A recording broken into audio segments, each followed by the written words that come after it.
With daycare, Yes. what are your concerns about that going forward? Because I believe Yes. that has been one big complaint from the parents that Yep. they want to make sure that they can do that, or else some of them say they can't go to work. Yep. Daycare is expensive, and you know, if someone wants to get back to work, and even working from home, it's difficult to watch your child and be on a Zoom working from home doing what you need to be doing for your own position and your job. So we need to have resources available for families. So for folks who do want daycare, we need as a city to provide resources for daycare for children.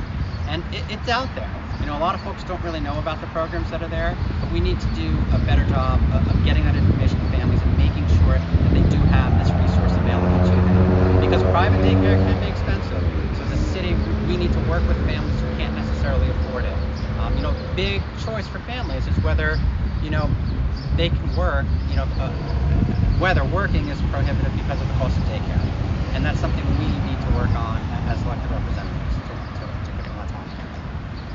And with that, we wonder about public safety. There has been a huge spike in crime for the last 12 months, and the pandemic has played a huge role in that. A lot of people are out of work, but what are your concerns regarding this district that goes all the way from the heights of Riverdale all the way down to Webster and up to Wakefield, and it passes Woodlawn, and of course you've got the Mosholu Parkway area. What concerns you about public safety, and if the council member you become, how will you address that? So growing up here in the Bronx, you know, I'm in my 40s right now, so I grew up in the Bronx essentially in the early 1980s. I saw what the borough used to be, and I remember how there was a small police presence back in those days, and I remember what the city was like. Growing up there being a child in that environment. What I could say is public safety in New York City, which is a very big city and still a dangerous city in many respects, is a huge issue. And I think there's a lot of folks who talk about the police and budget, and quite frankly, they don't have much of an idea of what they're talking about on the day-to-day operations. Yes, the NYPD needs reform. Yes, there needs to be changes in the culture of the department, and I have ways of doing that. I know how we can work on changing it. I think that police officers need more training. I would expand the police academy with the training that they have. I believe de-escalation should be a priority in the NYPD academy.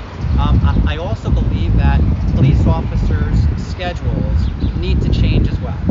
We need to understand the fact that many officers in the NYPD do face PTSD, and that's something that we need to basically be preemptive about.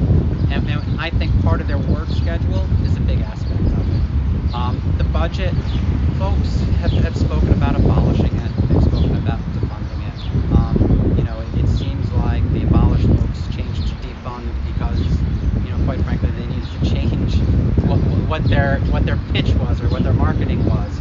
But it's dangerous when you start talking about some of these concepts in a big city.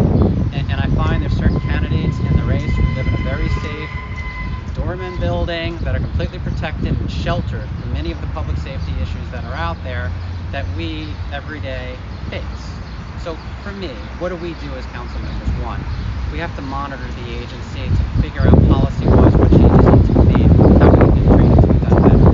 There is no doubt in my mind that reform is needed, and it's a management issue. You know? And that's something you have to be on top of every day. And you have to work with your departments. You know, I've seen some pretty good commanding officers out there, and I've seen what they do within their neighborhoods, and I see, you know, the respect that they have in the community, and they do very good jobs. And we need to promote a good culture of policing, and that starts at the very early level of police officers when they start. But please, you have to understand, we need a police force that has resources, and we need a presence out there if we want to live in a safe community.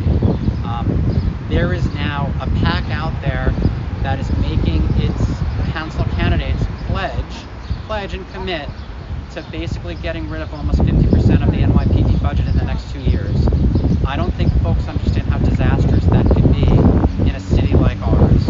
And I think the folks who enter into the conversation and who are committing to this really just don't understand public safety at all.